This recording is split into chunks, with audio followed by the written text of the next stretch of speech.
இன்றைய முக்கிய நிகழ்வுகள். புதுச்சேரியில் பாஜக வேட்பாளர் பட்டியல் வெளியீடு. 2 புது முகங்களுக்கு வாய்ப்பு.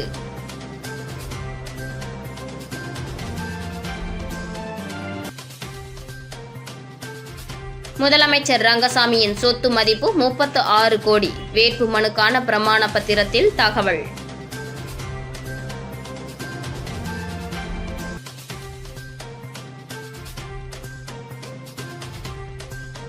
உருளையன்பேட்டை உப்பளம் தொகுதியில் அதிமுக போட்டி. வெற்றி பெற்றால் ஆட்சி பங்கு கேட்போம். அன்பழகன் பேட்டி.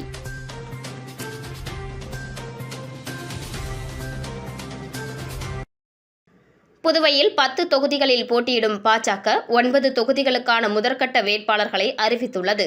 புதுச்சேரியில் என்ஆர் காங்கிரஸ் பாஜக கூட்டணி நேற்று உறுதியாகியுள்ளது. இந்த கூட்டணியில் என்ஆர் காங்கிரஸ் 16 இடங்களிலும் பாஜக 10 இடங்களிலும், கூட்டணியில் உள்ள அதிமுக, லட்சிய ஜனநாயக கட்சி தலா 2 இடங்களிலும் போட்டியிடுகின்றன.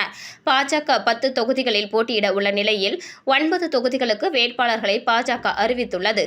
அதன்படி மண்ணாடிப்பட்டு தொகுதியில் அமைச்சர் நமச்சிவாயம் போட்டியிடுகிறார்.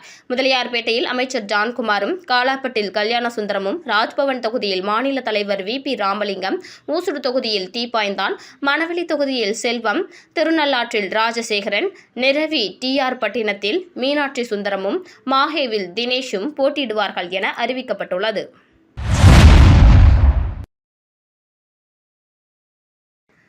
புதுச்சேரி ஊசுடு தொகுதியில் போட்டியிட மீண்டும் வாய்ப்பு வழங்காத காரணத்தால் தற்போதைய சட்டமன்ற உறுப்பினர் சாய் சரவணகுமார் ஆதரவாளர்கள் கட்சி அலுவலகத்தை முற்றுகையிட்டதோடு தங்களுக்கு வழங்கப்பட்ட பொறுப்புகளை ராஜினாமா செய்தனர்.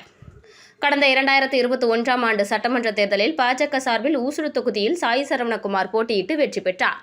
பின் இவருக்கு ஆதிதிராவிடர் நலத்துறை வழங்கப்பட்டு அமைச்சராக பணியாற்றி வந்தார். கடந்த 1 வருடத்திற்கு முன்பு அவர் அமைச்சர் பதவியிலிருந்து நீக்கம் செய்யப்பட்டு அவருக்கு பதிலாக காமராஜர் நகர் தொகுதியில் வெற்றி பெற்ற ஜான்குமாருக்கு அமைச்சர் பதவி வழங்கப்பட்டது.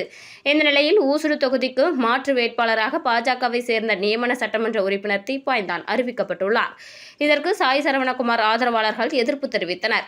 மேலும் அவர்கள் இந்திரா காந்தி சதுக்கம் அருகே உள்ள பாஜக தலைமை அலுவலகத்திற்கு வந்து அங்கிருந்த நிர்வாகிகளிடம் வாக்குவாதத்தில் ஈடுபட்டனர். தொடர்ந்து ஊசுடு தொகுதியில் தங்களுக்கு கட்சி சார்பில் வழங்கப்பட்ட பதவிகளை அவர்கள் ராஜினாமா செய்வதாக கூறினர்.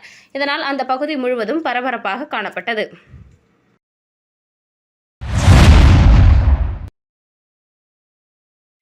புதுச்சேரி முதல்வர் ரங்கசாமிக்கு அசையும் மற்றும் அசையா சொத்துக்களின் மதிப்பு ரூபாய் 36 கோடி என வேட்புமனு தாக்கல் பிரமாண பத்திரத்தில் தெரிவிக்கப்பட்டுள்ளது. முதலமைச்சர் ரங்கசாமி தாக்கல் செய்துள்ள பிரமாண பத்திரத்தில், எனது ஆண்டு வருமானம் 2020-21 ரூபாய் 4,52,140 இருந்தது. இது 2021-22 ரூபாய் 3,15,990 இருந்தது. 2022-23ஆம் ஆண்டில் 4,58,080 23-24 ரூபாய் 4,60,400 இருந்தது. 2024-25ஆம் நிதியாண்டில் ரூபாய் 1,93,110 இருக்கிறது. மேலும் கையிருப்பில் ரூபாய் 33,339 இருப்பதாகவும் கூறியுள்ளார். மேலும் பாரத ஸ்டேட் வங்கி முதன்மை கிளையில் 49,632 இருப்பதாகவும், HDFC வங்கி கணக்கில் 98,241 உள்ளது. 21,25,752 மதிப்புள்ள 2 மோட்டார் சைக்கிள்கள் மற்றும் 2 கார்கள், 1 முத்து செயின், 1 மோதிரம் உள்ளிட்ட பொருட்கள் இருப்பதாகவும் கூறியுள்ளார்.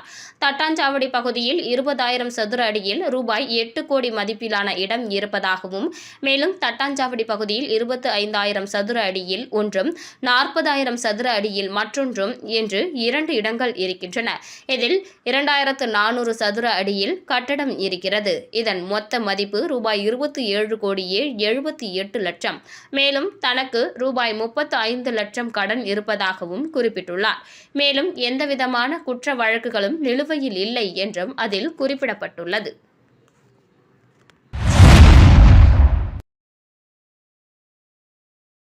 வீராம்பட்டினத்தில் கோவிலில் வேட்பு மனுவை வைத்து பூஜை செய்த Jose Charles Martin. Kamaraj Nagar தொகுதியில் லட்சிய ஜனநாயக கட்சியின் தலைவர் ஜோஸ் சார்லஸ் மார்டின் வேட்பாளராக போட்டியிட உள்ள நிலையில் லட்சிய ஜனநாயக கட்சியின் தலைவர் ஜோஸ் சார்லஸ் மார்டின் தனது வேட்புமனுவை தாக்கல் செய்வதற்கு முன் ஆன்மீக முறையில் தொடக்கமிட்டார். அதன்படி வீராம்பட்டினம் ஸ்ரீ செங்கழுநீரம்மன் கோவிலில் சிறப்பு பூஜை நடத்தி சுவாமி தரிசனம் செய்து தனது தேர்தல் பயணத்தை துவக்கினார். தெய்வம் நினைத்தால்தான் எல்லாம் நடக்கும் என்ற பழமொழிக்கேற்ப இறைவன் அருளுடன் வெற்றி பெற வேண்டும் என்ற நோக்கில் அவர் இந்த பூஜையை நடத்தினார். இந்த நிகழ்வில் அவரது மாமனாரான கமலக்கண்ணன் கலந்து கொண்டு பூஜை செய்யப்பட்ட மாலையை ஜோஸ் சார்லஸ் மார்டினுக்கு அணிவித்து வெற்றி உறுதி என நம்பிக்கை தெரிவித்து வாழ்த்துக்களை பகிர்ந்தார். குடும்ப ஆதரவும் ஆன்மீக நம்பிக்கையும் சேர்ந்தால் பாதை பாதியாக வென்றதற்கு சமம் என்பதை காட்டும் வகையில் இந்த நிகழ்வு அமைந்தது. மேலும் லட்சிய ஜனநாயக கட்சியின் தேர்தல் சின்னமான தர்பூசணியை கமலக்கண்ணன் பொதுச் செயலாளர்கள் சுரேஷ், துரைசாமி மற்றும் மீனவர் அணி தலைவர் குமரன் ஆகியோரிடம் பெற்றுக்கொண்டு பொதுமக்களுக்கு அறிமுகப்படுத்தினார். சின்னம் தெரிந்தால்தான் வாக்கு வரும் என்பது போல் சின்னத்தை மக்களிடம் கொண்டு சேர்க்கும் பணியும் அதே நேரத்தில் நடைபெற்றது. இந்த நிகழ்வில் கட்சியின் பல நிர்வாகிகள், தொண்டர்கள் மற்றும் பகுதி மக்கள் திரளாக கலந்து கொண்டு தலைவருக்கு ஆதரவு தெரிவித்தனர். உற்சாகமும் நம்பிக்கையும் கலந்த இந்த தொடக்கம் காமராஜர் நகர் தொகுதியில் தேர்தல் களத்தை மேலும் சூடுபடுத்தியுள்ளது. ரம்ஜான் பண்டிகையை புதுவை முழுவதும் இஸ்லாமியர்கள் வழக்கமான உற்சாகத்துடன் கொண்டாடி வருகின்றனர். மேலும் கடற்கரை சாலை உள்ளிட்ட பல்வேறு இடங்களில் நடைபெற்ற சிறப்பு தொழுகையில் ஆயிரக்கணக்கான இஸ்லாமியர்கள் பங்கேற்றனர். நாடு முழுவதும் இன்று ரமலான் பண்டிகை உற்சாகமாக கொண்டாடப்பட்டு வரும் நிலையில் புதுச்சேரியிலும் ரம்ஜான் பண்டிகையை இஸ்லாமியர்கள் வழக்கமான உற்சாகத்துடன் கொண்டாடி வருகின்றனர். அதிகாலையிலேயே எழுந்து குளித்து புத்தாடைகளை அணிந்து மகிழ்ச்சியுடன் ரம்ஜான் பண்டிகை கொண்டாட்டத்தில் ஈடுபட்டனர். இதேபோல் தமிழ்நாடு ஜவ்ஹீத் ஜமாத் சார்பில் புதுவை கடற்கரை சாலையில் சிறப்பு தொழுகை நடந்தது. இதில் 500க்கும் மேற்பட்ட இஸ்லாமியர்கள் பங்கேற்று தொழுகை நடத்தினர். தொழுகை முடிந்ததும் ஒருவருக்கொருவர் கட்டித் தழுவி ரமலான் வாழ்த்துக்களை தெரிவித்துக் கொண்டனர். இதேபோல் புதுவை HM காசிம் சாலை, முஹத்தியா பள்ளிவாசல், தேபேசம்பேட்டை மஸ்ஜிதே நுரானியா பள்ளிவாசல், சந்தா சாஹிப் தெரு, அகமதியா பள்ளிவாசல், TM நகர் மஸ்ஜிதே அல்ஹமிதியா பள்ளிவாசல், நெல்லித்தோப்பு மஸ்ஜிதே சுல்தானியா பள்ளிவாசல், பெரியகடை மஸ்ஜிதே இஸ்லாமியா, ஏனம் வெங்கடாச்சலம் பிள்ளை தெரு மீரா பள்ளிவாசல், முல்லா வீதியில் உள்ள முகமதியா பள்ளிவாசல், சுல்தான்பேட்டை பள்ளிவாசல், காலாப்பட்டு மஸ்ஜிதே இப்ராஹிம் பள்ளிவாசல் உள்ளிட்ட பள்ளிவாசல்களில் சிறப்பு தொழுகை நடைபெற்றது. இதில் ஆயிரக்கணக்கான இஸ்லாமியர்கள் பங்கேற்று தொழுகையில் ஈடுபட்டனர். மேலும் தொழுகை நடைபெற்ற பள்ளிவாசல் பகுதியில் போலீசார் பாதுகாப்பு பணியில் ஈடுபட்டனர்.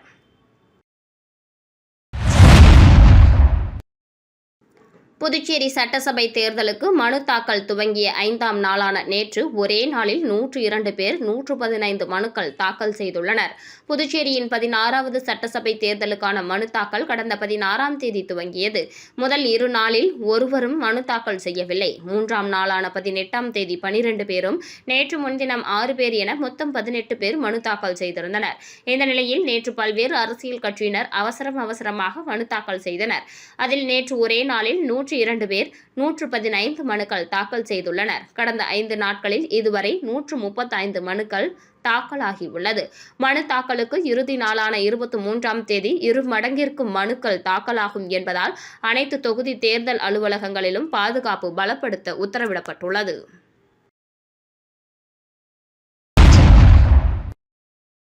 புதுச்சேரியில் உப்பளம் மற்றும் உருளையன்பேட்டை ஆகிய 2 தொகுதிகளில் அதிமுக போட்டியிடுகிறது என்றும், அதிமுக கூட்டணியில் உள்ள தேசிய ஜனநாயக கட்சி மீண்டும் ஆட்சி அமைக்கும் என மாநில செயலாளர் அன்பழகன் தெரிவித்துள்ளார்.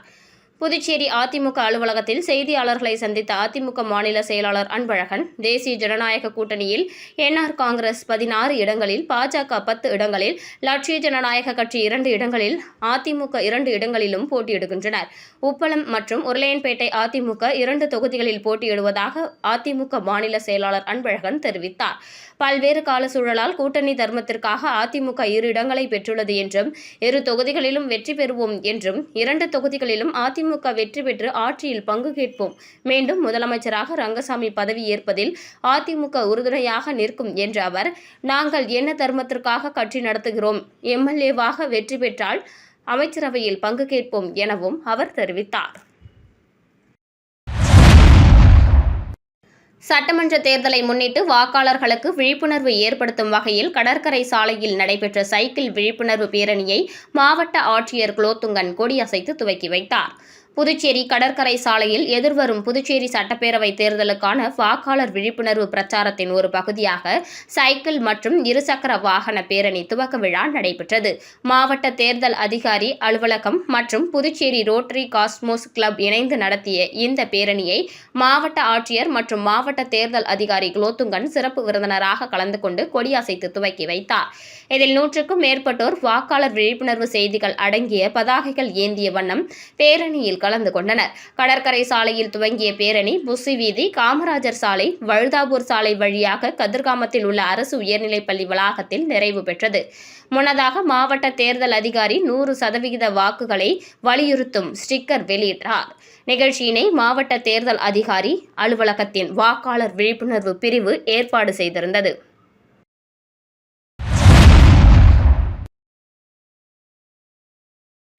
புதுச்சேரியில் இளைஞர் வாக்காளர்களை ஊக்குவிக்கும் ஸ்வீப் விழிப்புணர்வு நிகழ்ச்சிகள் நடைபெற்றது.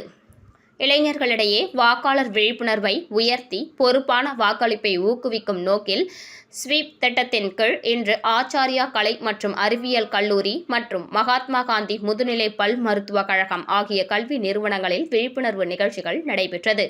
இந்த நிகழ்ச்சிகளை ஸ்வீப் நோடல் அதிகாரி டாக்டர் வி. கோவிந்தசாமி தலைமையேற்று ஜனநாயகத்தில் ஒவ்வொரு குடிமகனின் பங்கு முக்கியம் என்பதை வலியுறுத்தி உரையாற்றினார். ஆச்சாரியா கலை மற்றும் அறிவியல் கல்லூரியில் நிகழ்ச்சி ELC நோடல் அதிகாரி நேதியா சிறப்பாக ஒருங்கிணைக்கப்பட்டது. இந்நிகழ்வில் மாணவர்கள் உற்சாகமாக கலந்து கொண்டனர். சமூக ஊடகங்களில் பரவும் தவறான தகவல்கள் மற்றும் தவறான வழிநடத்தல்கள் குறித்து டாக்டர் கோவிந்தசாமி எச்சரித்து தகவல்களை பகிர்வதற்கு முன் அவற்றை சரிபார்க்கும் பொறுப்பு ஒவ்வொரு இளைஞருக்கும் இருப்பதை வலியுறுத்தினார். நிகழ்ச்சியின் முக்கிய அம்சமாக 2008ஆம் ஆண்டு ராஜஸ்தான் சட்டமன்ற தேர்தலில் ஒரு வேட்பாளர் ஒரே ஒரு வாக்கு வித்தியாசத்தில் வெற்றி பெற்ற சம்பவம் எடுத்துக்காட்டாக கூறப்பட்டது. இது ஒவ்வொரு வாக்கும் ஜனநாயகத்தின் திசையை மாற்றும் சக்தி கொண்டது என்ற உண்மையை மாணவர்களுக்கு உணர்த்தியது. மேலும் CVIGIL மொபைல் செயலி குறித்து விளக்கம் அளிக்கப்பட்டது. தேர்தல் நடத்தை விதிமுறைகள் மீறப்படும் போது பொதுமக்கள் உடனடியாக புகார் அளிக்க இந்த செயலி எவ்வாறு உதவுகிறது என்பதையும் எடுத்துரைக்கப்பட்டது. NSS மாநில அதிகாரி டாக்டர் சதீஷ் குறித்து பொறுப்பாளர்கள் பேசினார். பொறுப்பான குடிமகனாக செயல்படுதல், விழிப்புணர்வுடன் வாக்களித்தல் ஆகியவற்றின் அவசியத்தையும் வலியுறுத்தினார். தவறான தகவல்களின் தாக்கத்தை எடுத்துரைக்கும் ஒரு குறும்படம் மாணவர்களுக்கு திரையிடப்பட்டது. மாணவர்கள் ஆர்வத்துடன் கலந்து கொண்டு கருத்துக்களை பகிர்ந்தனர். செயலில் ஈடுபட்ட மாணவர்களுக்கு சிறிய ஊக்கத்தொகையாக ஐஸ்கிரீம் வழங்கப்பட்டது. மகாத்மா காந்தி முதுநிலை பல் மருத்துவக் கழகத்தில் நிகழ்ச்சி ELC நோடல் அதிகாரி டாக்டர் ஜீவானந்தன் ஒருங்கிணைக்கப்பட்டது. மகாத்மா காந்தி முதுநிலை பல் மருத்துவக் கழகத்தில் நிகழ்ச்சி ELC நோடல் அதிகாரி டாக்டர் ஜீவானந்தத்தால் ஒருங்கிணைக்கப்பட்டது. NSS நோடல் அதிகாரி டாக்டர் லெனினும் ஆதரவு வழங்கினார். குறிப்பாக முதல் முறையாக வாக்களிக்க உள்ள மாணவர்கள் அதிக ஆர்வத்துடன் கலந்து கொண்டு தங்கள் உரிமைகள் மற்றும் பொறுப்புகளை புரிந்து கொண்டனர்.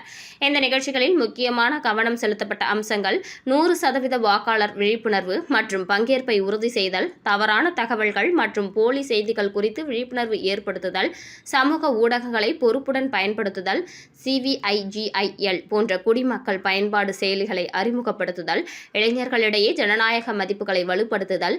இத்தகைய நிகழ்ச்சிகள் புதுச்சேரி தேர்தல் துறையின் தொடர்ச்சியான முயற்சியாக இளைஞர்களை அதிகாரமளித்து நெறிமுறையான மற்றும் பங்கேற்பு நிறைந்த தேர்தலை உறுதி செய்யும் நோக்கில் நடைபெற்று வருகிறது.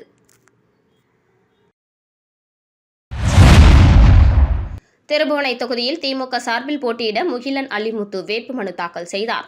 புதுச்சேரி மாநிலம் திருபுவனை சட்டமன்ற தொகுதியில் திமுக சார்பில் முகிலன் அலிமுத்து 2வது முறையாக போட்டியிடுவதற்கான வேட்புமனுவை நேற்று தாக்கல் செய்தார். தமிழக முதல்வர் கழக தலைவர் தளபதியார், தமிழக துணை முதல்வர் சின்னவர் ஆசியுடன் புதுவை மாநில கழக அமைப்பாளர் மற்றும் புதுச்சேரி சட்டமன்ற எதிர்க்கட்சித் தலைவர் சிவா நல்லாசியுடன் முகிலன் அலிமுத்து திமுக நிர்வாகிகளுடன் ஊர்வலமாக சென்று வெள்ளியனூர் துணை மாவட்ட ஆட்சியர் அலுவலகம் வந்தடைந்தனர். பின்னர் முக்கிய நிர்வாகிகளுடன் திருபுவனை துணை மாவட்ட ஆட்சியர் அலுவலகத்தில் தேர்தல் அதிகாரியிடம் திருபுவனை தொகுதியில் திமுக சார்பில் போட்டியிடுவதற்கான வேட்புமனுவை முகிலன் அலிமுத்து வழங்கினார்.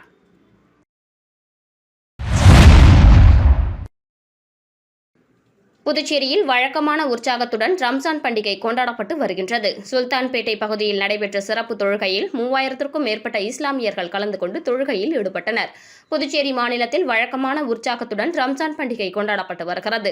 சுல்தான்பேட்டையில் உள்ள ஈத்கா பள்ளிவாசல் மைதானத்தில் முத்தவள்ளி முகமது தலைமையில் சிறப்பு தொழுகை நடைபெற்றது. இதில் ஆயிரக்கணக்கான முஸ்லிம்கள் தொழுகை செய்து ரம்ஜான் வாழ்த்துக்களை தெரிவித்துக் கொண்டனர். இதில் 3000க்கும் மேற்பட்ட இஸ்லாமியர்கள் பங்கேற்று தொழுகை செய்தனர். பின்னர் ஒவ்வொருக்கொருவர் கட்டி தழுவி ரம்ஜான் வாழ்த்துக்களை தெரிவித்துக் கொண்டனர். இதுபோல் புதுச்சேரியில் உள்ள குத்பா பள்ளிவாசல், அகமதியா பள்ளிவாசல், மீரா பள்ளிவாசல், சுல்தானியா பள்ளிவாசல் உள்ளிட்ட அனைத்து பள்ளிவாசல்களிலும் சிறப்பு தொழுகை நடைபெற்றது. மீண்டும் இன்றைய முக்கிய நிகழ்வுகள். புதுச்சேரியில் பாஜக வேட்பாளர் பட்டியல் வெளியீடு. 2 புது முகங்களுக்கு வாய்ப்பு.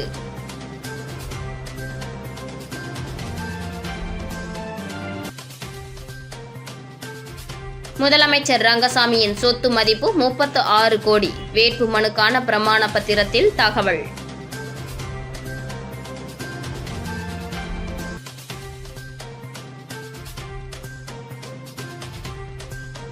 உருளையன்பேட்டை உப்பளம் தொகுதியில் அதிமுக போட்டி. வெற்றி பெற்றால் ஆட்சி பங்கு கேட்போம். அன்பழகன் பேட்டி.